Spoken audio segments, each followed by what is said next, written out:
మేము ఆ రోజే చెప్పినాం ప్రజలకి, వీళ్ళు కాంగ్రెస్ వాళ్ళు నమ్మదగ్గ మనుషులు కాదు, బంగారం ఇచ్చే మనుషులు కాదు, పుస్తల తాడెత్తుకపోయే బ్యాచ్ వీళ్ళని చెప్పినాం. నమ్మలేదు, మమ్మల్ని నమ్మలే, వాళ్ళని నమ్మినరు. ఇవాళ ఏమైందో మీకు గల్లబడుతున్నది. పాలమూరు బిడ్డ అన్నాడు. ఏమై మరి పాలమూరు బిడ్డకు బంగారం దొరకలేదా? బంగారు దుకాణాలు కనబడతలేవా? బంగారు దుకాణంలో ముఖ్యమంత్రికి ఆయన మాటకు విలువ లేదా? ఎందుకు ఇస్తలేవు మరి తులం బంగారం? ఎప్పుడు ఇస్తావు? ఇంకా ఈ మోగోడు అంట, ఈ సిపాయి ఏది తులం బంగారం ఇస్తా అని ఇప్పటిదాకా కనీసం కళ్యాణ లక్ష్మి కూడా చక్కగా ఇయ్యనోడంట. ఇలా ఆడబిడ్డలందరినీ, 1 కోటి మంది ఆడబిడ్డల్ని కోటీశ్వరులు చేస్తాడంట. కూట్లే రాయి తీయనోడు ఏట్ల రాయి తీస్తాను బయలుదేరిండంట. 1 కోటి మంది ఆడబిడ్డల్ని కోటీశ్వరులు చేయాలంటే ఎన్ని పైసలు కావాలా? ఎన్ని కోట్లు కావాలా? 1 కోటి కావాలా?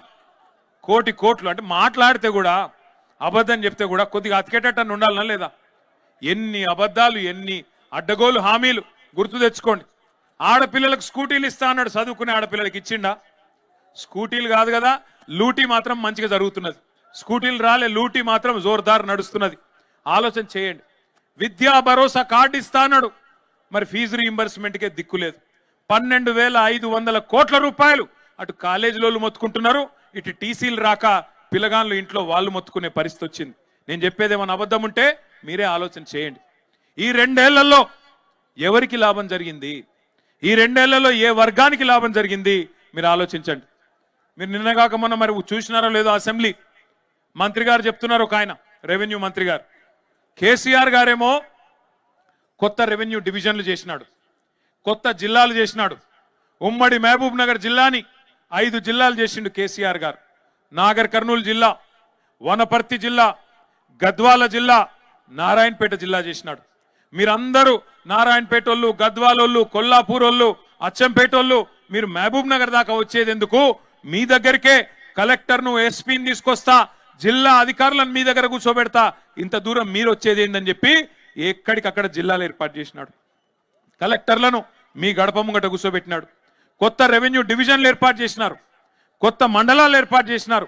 ఈ జిల్లాలో ఉండే మా లంబాడ సోదరులు, మా గిరిజన సోదరులు మీ ఆకాంక్ష నెరవేరుస్తూ తాండాలను గ్రామ పంచాయతీలు చేసిండు కేసీఆర్. మరి ఇవాళ కాంగ్రెస్ ప్రభుత్వం ఏం చెప్తుందో తెలుసా? కేసీఆర్ తప్పు చేసిండు, తాండాలు గ్రామ పంచాయతీలు చేసేది కాకుండే, మహబూబ్ నగర్ జిల్లాను 5 ముక్కలు చేసేది కాకుండే, అందుకే వనపర్తి రద్దు చేస్తాం, నారాయణపేట రద్దు చేస్తాం, అట్లాగే గద్వాల జిల్లా కూడా రద్దు చేస్తామని చెప్పి నిన్నగాక మొన్న పొంగులేటి శ్రీనివాసరెడ్డి రెవెన్యూ మంత్రి గారు ప్రకటిస్తా ఉన్నాడు. శాస్త్రీయంగా చేయలేదు, వీటన్నిటిని తీసేస్తామంటున్నాడు. మరి తీసేస్తే నారాయణపేట లూకుంటారా? గద్వాలో లూకుంటారా? వనపర్తితో లూకుంటారా? ఆలోచించండి. కలెక్టర్లను మీ గడప దగ్గర తీసుకొచ్చి కేసీఆర్ కూర్చోబెడితే కాదు ఇవన్నీ ఎత్తేస్తాం అని చెప్పి అలా రేవంత్ రెడ్డి మాట్లాడుతుంటే చూస్తా ఊరుకుందామా? ఆలోచన చేయండి. నేను రేవంత్ రెడ్డి ప్రభుత్వాన్ని హెచ్చరిస్తా ఉన్నా, మీరు గద్వాల జిల్లా ముట్టినా, వనపర్తి జిల్లా ముట్టినా, నారాయణపేట జిల్లా ముట్టినా అక్కడ అగ్గి ఉట్టిచ్చే బాధ్యత బీఆర్ఎస్ తీసుకుంటది. అక్కడే ఉద్యమాలకు కూడా శ్రీకారం చుడతామని చెప్పి కూడా హెచ్చరిస్తా ఉన్నా. పిచ్చి పొరపాట్లు చేయకండి. నీకు అధికారం ఇచ్చింది నీ అడ్డమైన అబద్ధపు హామీలను చూసి మోసపోయి ప్రజలు అవకాశం ఇచ్చినారు. నీకు చేతనైతే ఇచ్చిన హామీలు నెరవేర్చు. 420 హామీలు ఇచ్చినావు కదా, నెరవేర్చు. కేసీఆర్ గారి నాయకత్వంలో ఈ జిల్లాని సస్యశ్యామలం చేయాలని చెప్పి పాలమూరు రంగారెడ్డి ఎత్తిపోతల పథకాన్ని కేసీఆర్ గారు బ్రహ్మాండంగా కృష్ణా జలాల్లో మన జిల్లాకు, రంగారెడ్డి జిల్లాకు, కొంత భాగం నల్గొండ జిల్లాకు నీళ్లు ఇవ్వాలన్న ఉద్దేశంతో 14 లక్షల ఎకరాలకు నీళ్లు ఇవ్వాలని చెప్పి బ్రహ్మాండమైన పథకం పాలమూరు రంగారెడ్డి ఎత్తిపోతల పథకం. 30,000 కోట్లు ఖర్చు పెట్టినాం, 90% పనులు పూర్తి చేసినాం. రిజర్వాయర్లన్నీ పూర్తయినాయి. కావాలంటే మీరు కూడా చూడవచ్చు. నార్లాపూరు, ఏదుల, కరివెన, వట్టెం, అట్లాగే ఉద్దండాపూర్ రిజర్వాయర్ ఏనుగెళ్ళింది తోక జిక్కింది అన్నట్టు 90% పని పూర్తయి ఒక కాలువలు మాత్రమే పూర్తి చేసేది ఉన్నది. కేసీఆర్ గారు పంపులు కూడా పెట్టిండు. ఆ పంపులు కూడా, ఒక పంపు నార్లాపూర్లో స్వయంగా కేసీఆర్ గారే ముఖ్యమంత్రిగా 2023 సంవత్సరంలో వచ్చి ప్రారంభించిండు. నీళ్లను కూడా పాలమూరుకు చూపెట్టిండు. అట్లాగే అప్పటిదాకా పెండింగ్ ప్రాజెక్టులుగా కాంగ్రెస్ ప్రభుత్వం పట్టించుకోకుండా పడావు పెట్టిన ప్రాజెక్టులను, పండబెట్టిన ప్రాజెక్టులను రన్నింగ్ ప్రాజెక్టులుగా మార్చి కల్వకుర్తి గాని, భీమా గాని, నెట్టెంపాడు గాని, ఇవన్నిటిని పూర్తి చేసి ఈ జిల్లాల్లో కేసీఆర్ గారి ప్రభుత్వంలో ఒకనాడు కాంగ్రెస్ ఉన్నప్పుడు ఈ జిల్లా మైగ్రేషన్ కి మారుపేరు. కానీ కేసీఆర్ గారు వచ్చిన తర్వాత మైగ్రేషన్ కాదు ఇరిగేషన్ కు మారుపేరుగా 8 లక్షల ఎకరాలకు నీళ్ళిచ్చిన నాయకుడు కేసీఆర్ గారు. అట్లాంటి కేసీఆర్ గారు పాలమూరు రంగారెడ్డిని కూడా పూర్తి చేసి 14 లక్షల ఎకరాలకు నీళ్ళు ఇవ్వాలని చెప్పి ప్రణాళికలు రూపొందించి 90% పూర్తి చేసి 30,000 కోట్ల రూపాయలు ఖర్చు పెడితే ఈ సన్నాసి ముఖ్యమంత్రి 10% పని కూడా చేయలేకపోతా ఉన్నాడు. ఎందుకు? ఏం బాధ నీకు?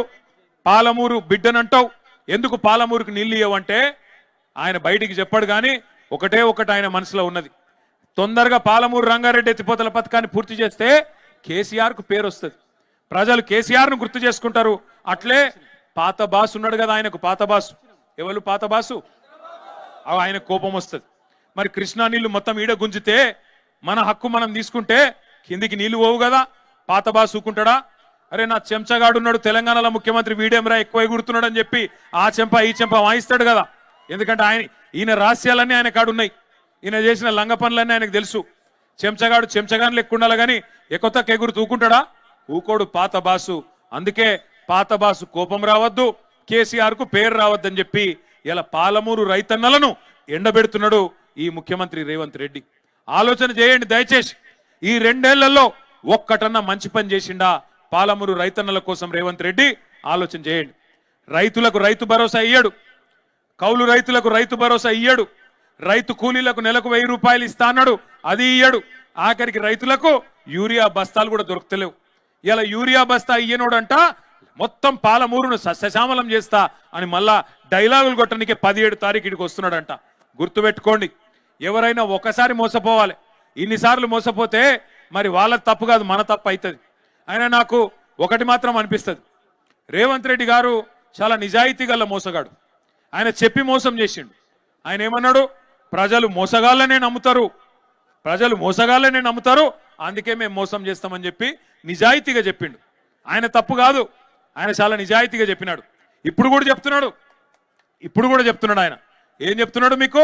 మళ్ళొక్కసారి మోసం చేయనికే పాలమూరు నా నాయకత్వంలోనేమో చేస్తా అని చెప్తున్నాడు. నేను అడుగుతున్నా రేవంత్ రెడ్డి, 17 తారీఖు వస్తున్నావు కదా మహబూబ్ నగర్ పట్టణానికి, ఒక్క మాట స్పష్టంగా చెప్పు. నీ ప్రభుత్వం వచ్చినాక మేము ఆనాడు ఐటీ హబ్ కట్టి అక్కడ 14 పరిశ్రమలు తెస్తే నీ ప్రభుత్వం వచ్చినాక ఆ 14 పరిశ్రమలు ఎందుకు పారిపోయినాయో ఒక్కసారి తెలంగాణ యువతకు, పాలమూరు యువతకు, మహబూబ్ నగర్ యువతకు సమాధానం చెప్పమని కోరుతా ఉన్నా. నీ ప్రభుత్వం వచ్చినాక ఈ 2 ఏళ్లలో పాలమూరుకు ఒక్క పరిశ్రమ తెచ్చినవా? ఒక్కటంటే ఒక్క పరిశ్రమ తెచ్చినవా? సమాధానం చెప్పు చిత్తశుద్ధి ఉంటే. మేము మా గవర్నమెంట్లో తెచ్చిన వాటికి వచ్చి రిబ్బన్లు కట్ చేస్తా ఉన్నాడు.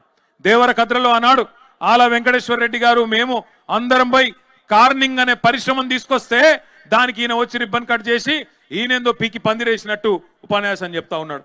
మహబూబ్ నగర్ లో దివిటిపల్లిలో అమరరాజా అనే పరిశ్రమ 9,500 కోట్ల రూపాయల పెట్టుబడితో మన గవర్నమెంట్ లో కేసీఆర్ గారి నాయకత్వంలో మనం సాధిస్తే ఈ మొనగాడొచ్చి ఈయనేదో చేసినట్టు అక్కడ పోయి తిరిగి 2 సార్లు పోజులు కొడతా ఉన్నాడు. ఒక్క కొత్త పరిశ్రమ వచ్చిందా నువ్వు వచ్చినాక?